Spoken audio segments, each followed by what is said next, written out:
Radio. This is Clear Life Combat. My name is Gardy. I have a guest that's zooming in. I'm going to let him introduce himself, and then we're going to find out everything that he has going on. Hey, how you doing? How you doing, Gardy? I'm really glad to be here. So my name is Jake Limón, and I'm a coach and competitor from Gracie Baja in Riverside, California. And I'm just super glad to be here. Thank you so much for talking with me. I'm excited to have you. So, are you born and raised? Are you from California? Yeah, so born and raised in California, moved around a whole bunch, but I've been here literally my whole life. Yep. What drew you into combat sports, or how did you even find jujitsu? So the way I got started was a little bit interesting, kind of like a weird road to get started. But I did karate, taekwondo, and Shotokan as a little boy. But then when I turned, like a teenager, I discovered skateboarding and hanging out with the friends and driving around and getting into trouble. And I stopped martial arts for years, and joined bands, and I was a professional drummer for about 7 years, a little bit there. And I Cool. was touring the country and Yeah. living that rock star lifestyle. And I'm a pretty, nice guy. I talk loud, and sometimes I'd have pretty girls around. And I just kept getting beat up at bars. And Oh man. Yeah. I was just like, man, I got into one self-defense situation, is what I call it now, Hmm. but it's a bar fight. And my taekwondo and my karate failed me, and I was just like, man, I haven't practiced in so long, but I thought I could karate chop this dude and he just go down. And it didn't happen like that. So one day my dad's talking to me, and I'm in a bad spot, man. I'm having a rough go at life. I'm on certain substances and stuff like that. And my dad's like, hey man, I think you need martial arts in your life. And he said, I'll pay for 1 month of Brazilian jiu-jitsu if you find a school. And as soon as I got home, I went and found Gracie Baja. And at that time, I was a music teacher, and I was like, hey man, like, I don't have any money. I can't pay for a uniform. I can't even pay to train. My dad said he'll pay for me to do a month here. Is there anything I could do? I'll sweep the floors, clean whatever it is. And Kendall Rusing came to me and said, look, we need help with our kids' classes. Do you have experience working with kids? And I was like, as it happens, I'm a guitar teacher. So like, uh, can can I help you guys with your kids' classes? And then one thing led to another, and now I work full time for her and compete and all that. I love this life. It's like kind of like God set me down a path to do this instead of be that rock star life. And I'm so glad that this is what it ended up being. So, how long have you been training? How long ago was that? That was about 3.5, maybe 4 years ago, and I'm never turning back. This is my road. So, would you say it's easier to teach music or to teach jujitsu to kids? Oh man, this is something I tell people all the time, that I think if you're passionate about something, you're gonna be able to teach it. But the thing is, you have to be passionate about it. So I am a passionate musician, but at the same time, there's no money in music, even as a teacher. And I tell people all the time, like, it's so much easier knocking people out than it is making money in music. Yeah. Yeah, I got you. What kind of music did you play? So it was like death metal Hmm. and punk rock music and stuff like that. There's especially no money in death metal and punk rock. So Yeah. yeah, definitely shifting to martial arts is a much more reasonable thing for me, which is still not reasonable at all. My family tells me all the time, "Oh, mijo, why do you want to go fight people to make money, son? This is no good for you. You're gonna go crazy, son." And I'm like, "Oh no, grandma, it's okay. I'm okay." So, what kind of goals do you have in combat sports and jujitsu? So my goals really are to, one, own my own gym, and just represent my team very well. I want to win Naga belt, so I'll be competing at Naga later this month. That's going to be super fun. I'm going to be competing first time in the expert division and in the absolute division as well. But I got into combat sports and martial arts for self defense, but realistically, I wanted to do this because I wanted to be an MMA fighter. So I've been training not only at Gracie Baja but at King's MMA with Benil Dariush, and they're setting up a MMA fight and kickboxing tournaments for me to do later on this year. Um, but really, another goal of mine is I want to show guys like me, like super nerdy guys who like Lord of the Rings and Magic the Gathering and Star Wars and stuff like that, that this community isn't a bunch of like meathead strong dudes and tap out shorts. You know, this is a really awesome community to be a part of with a lot of super intellectual guys. Like I have a bunch of people at my gym that are professors at universities or engineering students, and like you could have a long conversation about, you know, the lore of Star Wars as much as you can about, you know, the UFC fights this weekend. It's a Right. really great community to be a part of. Yeah, I remember thinking that before. You know, let's say like 10 years ago, going to Buffalo Wild Wings, or I'd see a fight on the TV and I'd look up and I'd be like, yeah, I'm not into that stuff. But then I found out that I was. You know, I really do enjoy that stuff. I was talking to a gentleman yesterday. His name is Ray. He's a fighter out of Houston. And I asked him, and I'm going to ask you this same question. You know, outside of training, outside of fighting, what do you like to do? He's like, well, you know, it takes up a lot of time, but I probably own about 6,000 comic books. And so then we talk comic books for like 10 minutes, you know? You know, obviously, you know, your music and training, is there time for you still to play music, or are there some other things that you find that helps you wind down and stay grounded? So as far as music goes, I've kind of put that on the back burner, because I had a uncle tell me one time, he was like, "Look, Jake, here's the reality: is athletics will be taken away from you at some point in your life. You can't be an athlete forever. You can play music whenever you want, though." So right now the music's on the back burner. What I do in my free time is I've been trying to reach that exact nerdy community that I'm trying to get to by streaming on Twitch and posting on TikTok, getting younger people and even a more how do I say it? I guess a nerdier demographic to just take a look at jujitsu. Take a look like, oh, Jake seems like a cool guy, and he knows what he's talking about the lore of whatever it is of Dark Souls, you know. And if he's into that and he can do Brazilian Jiu Jitsu, maybe I could give it a shot too. Yeah. And now somebody tries their first class, and if I could be that guy, that's all I ever wanted. Yeah, that's awesome. You know, and I look at people like Mikey Musamichi, who's not that, you know, Brock Lesnar or something like that. Somebody who is just smart, right? You know, I'll even mention Gordon Ryan. I think he's very intelligent as far as like memorizing, and there's a whole bunch that goes on with him as well. But these guys who the intellectual side of being able to remember and process and information and then putting it into motion, there's a lot that goes into it. So there's a place for them in this. I would agree with you. Absolutely. And I think it's even more a lot of people, jujitsu guys especially, say this all the time, like, you know, it's more like playing chess with your body. And it really is, man. You can get very good at this game. And some of the toughest roles that I have in the week are coming from, you know, some of the smallest guys that are just thinking on a high level. They just know what's happening. Whereas sometimes the guy with a 350-pound bench, you know, he's going to leave his arms out and give you free arm bars all day long. And Yeah. it's really crazy how if you're intelligent, you can win. You can 100% win. Mm-hmm. So before you walked into that Gracie Baja, did you know anything about it? Did you know, Kendall Rusing was going to be there, and she's one of the best, if you know, in the world? Absolutely nothing about it. If I'm being real with you, I had been looking at the front door of that place for about a year and a half, just thinking, man, I would love to go in there and just try it out.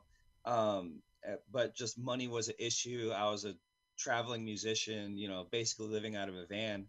And yeah, once my dad gave me that opportunity, he said, "Mijo, I'll buy you a month of jujitsu classes. I just want you to go because I think it'll be good for your mental health." Like Mm-hmm. that was the push that I needed to get me in the door. And I walked in, and I first people I met were Kendall and Saul Vieira, and they just took me in with open arms, and I just haven't looked back since. So on your Instagram, it says, you know, Jake the Reaper Limón. Can we talk about your nickname? Because that's a pretty sick nickname, especially for MMA. Oh yeah, so I love that nickname, and my friends will be at my tournaments and be like, "Show me the Reaper," and I'm like, "Yeah, I'm gonna do it." But it's actually it's a joke on me because it's not a cool reason. It's not like, oh, I put people out. Like Yeah. it's because I messed up really bad at Nogi Worlds, and yeah, I was super bummed about it, man. I went out to Nogi Worlds, first time doing a major world tournament, and I win my first match by submission by rear naked choke, and I'm like, yeah, I got this. And then I go up against this like Swedish guy or something like that, and uh, I'm trying to play my wrestling game. I'm trying to throw him around, and it's not working. And he's doing that thing that you can do in a tournament where you make a collar tie, but you're really slapping a dude real hard. Yeah. So he kept slapping me. Yeah. So I decided to pull to the guard and go to my single leg X guard. And I hear my professor, Saul Vieira, over there on the sidelines. Jake, watch your foot. Don't do that. Don't do that. And I'm like, don't do what? And I just bring my foot across, and the ref's like, Paro. I'm like, oh, cool. Did I win? Did he tap? And then he stands us up, and he's just like, this guy's out. Winner, Swedish guy. And I was like, what happened? And Sal was like, dude, you Yeah. can't bring your foot across the belly button. That's reaping the knee. I was like, what's reaping the knee? And he's like, yeah, that's what it is. Don't do it again. I was like, oh, man. So I get back to the gym, and I'm like, my buddy's calling me. He's like, hey, look, the Reaper's here. I'm like, oh, dude, yeah, that's me. I put people to sleep, bro. I'm the Reaper. Yeah. And then he's like, yeah, because you reaped that guy's knee. And I was like, no, why? Don't do that. Don't do me like that. So Yeah. yeah, that's my nickname until I get a better one. I hope somebody gives me a better one, but you are right. For MMA, the Reaper is a pretty sweet name. Yeah. I think that just carry it, and then eventually people will forget, or if you want to share it, it'll just be a good story. A good story to share. You That know is what? funny. Why lie, bro? Why lie? I'm just gonna tell everyone what it is. Yeah, it's like, oh yeah, the rear naked check. No, it was the reaping the knee, man. You know, if that wouldn't have happened, I mean, Nogi Worlds, that's obviously one of the most prestigious tournaments. If that wouldn't happen, how are you feeling? You know, otherwise, or just checking out the competition and watching the other matches? You know what? I think I would have ankle locked that guy and gone on to maybe the finals in my bracket. I was at Nogi Worlds this year, or sorry, last year as well in Dallas. Which, by the way, I know you're in Texas. I love everything about your state. It's a great place. It is, But yeah. the competition was very stiff. I think if I didn't, so I got choked out at Nogi Worlds this year. I tried to cartwheel pass because I was trying to be flashy and get on flow grappling, and this guy scrambled and choked me out. But I think I could definitely go in at the blue belt level I was at and maybe get to the championship brackets. But I don't know, man. Some of those D1 wrestlers are really scary. And I, I'm not going to lie to you, man. I'm not the best fighter in the world. I'm not the best jiu-jitsu fighter, but I want to go out there and I want to have a match with those guys because that's what I find fun. I like to think about it all the time, man. Have you ever seen the movie Troy? I have.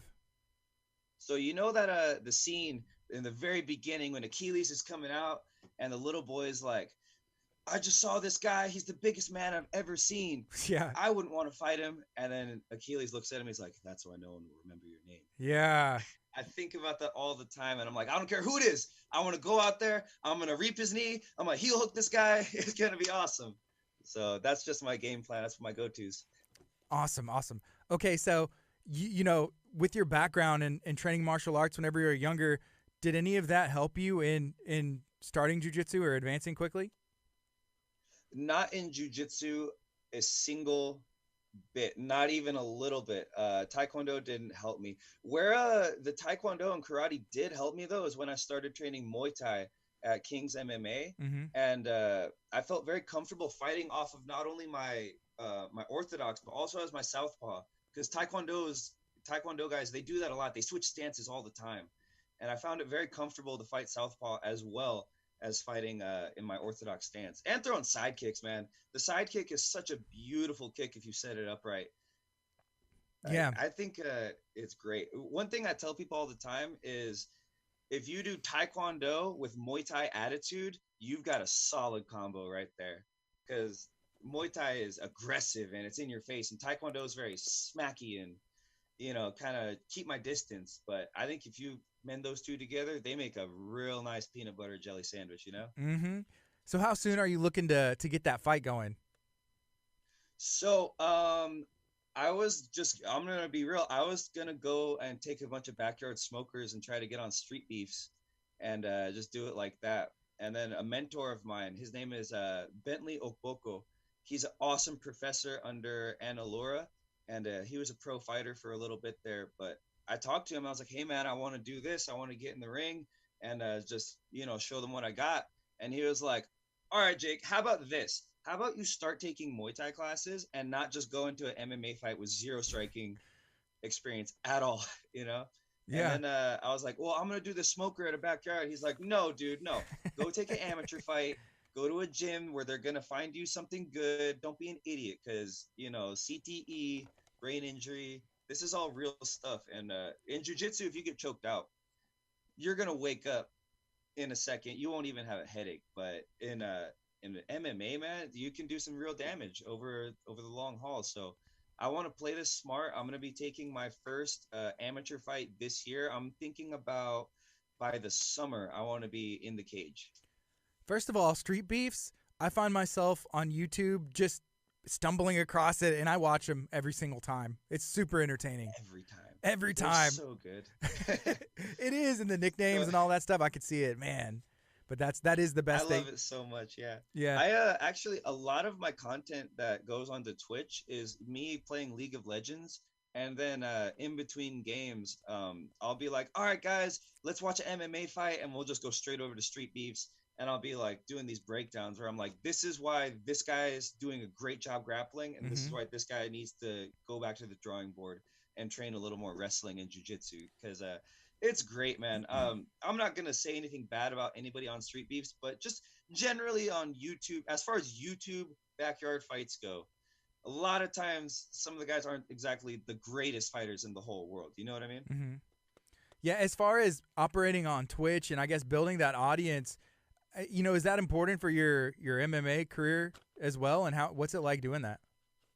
So that is entirely for a completely selfish reason, and it has nothing to do with MMA. But I think if I could get a big enough following on social media and Twitch and YouTube, then it'll be a easier sell for me to go to a sponsor and be like, "Hey, this is my social media following, blah blah blah. Yeah. Can you guys please just pay for my tournament entries, because I've spent so much money just paying for tournaments alone, and that's all I want really, is somebody to help me, just pay for a Naga tournament or IBJJF, because yeah, it adds up by the end of the year.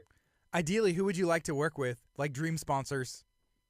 Oh, dream sponsors, Show Your Roll, Yeah. Yokow Gloves, Fairtex, anyone like that. That would be great. But I mean, dude, I'll go down to the pizza parlor down the road and I'll put a banner on my shorts, right across my back, if it'll help me get into the tournament. That's all it is, Mm-hmm. Are you into energy drinks or anything like that? I drink a lot of kombucha, Yeah. but not so much energy drinks. But like I'll say I do. Oh, dream sponsor, Liquid Death. I would love it if Liquid Death would throw me a couple bucks here, and I'll be like, "Hey, Liquid Death, IBJJF, let's go." Yeah, Liquid Death has the best branding and their commercials, like the cartoons, so good. Oh, they're so incredible at their branding, dude. Yeah. I really appreciate their marketing team. They're crushing it, because they murder your thirst. What a great tagline. That's just, oh God, I love it.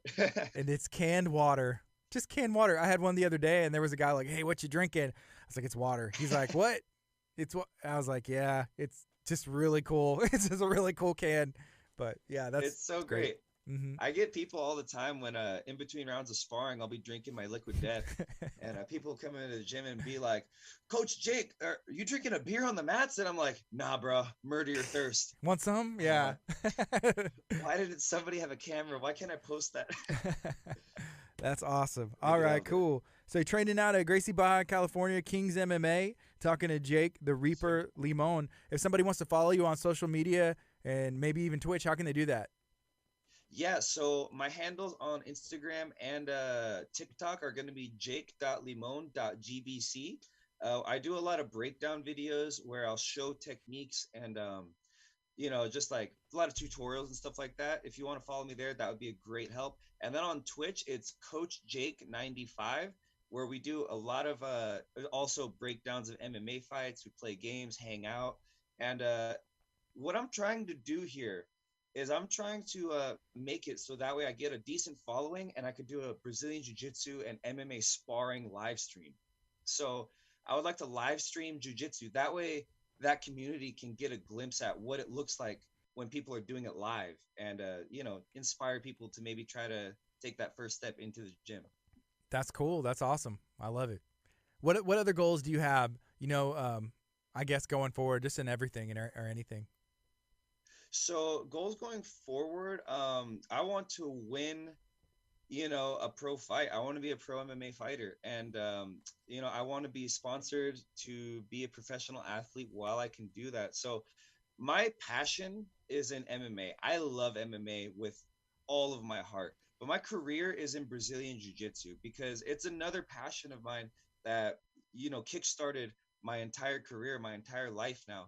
So I want to own a Brazilian Jiu-Jitsu gym with a Muay Thai club and an MMA team, and go out there and just have a really strong team and coach those people up to be some of the best in the world. And if getting a contract with the UFC or ONE FC happens too, bro, I am down. Let's sign the paperwork. I'll go. ONE FC, I would love to fight for them just because it seems like they're a great promotion. Other than that, like, yeah, I try to keep my goals really simple, Yeah, just and bring people in. and one, they're signing grapplers right now, which is pretty cool. Yeah, that's really awesome. I like that they do a super fights for basically every sport. They have Mm-hmm. kickboxing, Muay Thai, MMA, submission grappling. It's such an amazing promotion. I really appreciate what they're doing over there. I think they're in Singapore or something like Mm-hmm. Yeah. You know, I'm trying. There was something I was going to ask, and it just slipped my mind. As far as MMA goes. Oh, I remember now. So, who is it? Is there someone or a couple fighters that kind of drew you in?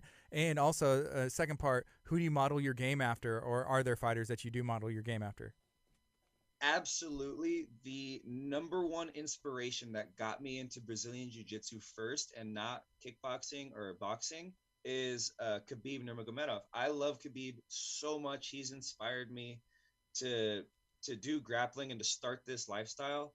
And when I saw him choke out Connor, I was like, man, that guy, there's something going on there. So I definitely model my game around Khabib, where I want to strike enough to grab you and then smish and just smish him, and then I'm gonna talk to him while I do it. We talk now. Come on, let's talk. Right? Yeah. If only I had the cool accent. Yeah. And then I guess obviously you kind of model your game. Is there any other fighters? Um, Not so much. I've been trying to really develop my own game right now. Just like I said, Taekwondo with a Muay Thai attitude. And if I could use that to get in close and clinch somebody and, maybe slam them a few times and then choke them out, Yeah. that's all I want to do, man. So I love MMA and what they did for the martial arts community, because back in the day, man, it was you watch kung fu movies and like you do this stuff, but we learned that that's not real. And yeah, I just want to go out there and use my jujitsu as effectively as possible. But I think we both know, if you go into a cage fight with just jujitsu, you're in so much danger. You're in so much trouble. You need another thing. You need Hmm. another piece of the puzzle. Otherwise, you're not going to fare well. So the other day I got to talk to a gentleman named Chris Dempsey. He used to fight in the UFC, and he said he never took. He got signed to the UFC. He had a background in wrestling, and he never took a striking class. Never took any striking, and went into his first fight. He did not. That is It's crazy, isn't it? bonkers. Yeah, Yeah. that's crazy. Yeah. I think back in the day, that was a doable thing. That was something, if you were a D1 wrestler, you could go in there and absolutely smash people. But I think with the evolution of the game where it's at now, there's people who are D1 wrestlers, but they also have their striking, and they also have counter wrestling, and they also have submission grappling, and they also have, some other random thing. I think Hmm. it's the game is just so evolved at this point that a specialist in one thing is not going to be as effective as it was 10, 20 years ago. You For know what I sure. mean? Yes. All right. Talking to Jake Limón out of Corona, California, trains out of King's MMA and Gracie Baja Corona. Is there anything else that you would like to share? Honestly, I feel like we covered all the bases. If you could follow me on Instagram and TikTok, jake.limon.gbc, come hang out with me on the Twitch streams, and we'll do a lot of fun breakdowns and stuff like that. That's really all I want to do. When I do my first pro fights, I would love to come back and talk to you, man, just to do a little advertising. And honestly, you're a pretty cool guy. I just wouldn't Thank you. mind hanging out. Thank you. Yeah, next time you come to Texas, let me know. Oh, absolutely. I'd love to get out there to California. I'd come train. Hang out. I'd fit in at the kids' classes. Goal. Yeah. I would love to do that. A goal of mine would definitely just to be to come out to Texas, hang out with you guys, and get a fight to win fight under my belt. Do a couple of those. Those are so fun, man. I love super fights. Yeah, we're blessed. So in the area that we're in, in the Houston area, we got Submission Hunter Pro and Fury Fighting operating out of Houston. They're killing the game, putting guys in the UFC, and Sub Hunter, working with UFC Fight Pass, and a couple of our friends got on the UFC Fight Pass Invitational there at the UFC Apex, and there's some really cool things happening. The sport's just growing. It's exciting to watch.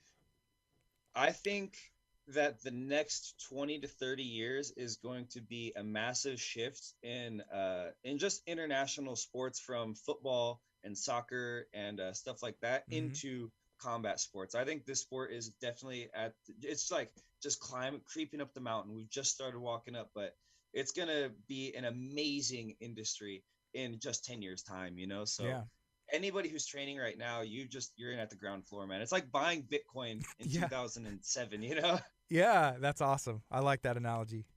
Cool. Jake, thank you so much for hanging out today. I appreciate you. Thank you so much, man. I think I'll be applying to Sub Hunter and Fury soon. Do it. All right. Hopefully, and we'll see you soon. Thank you so much, Gardy.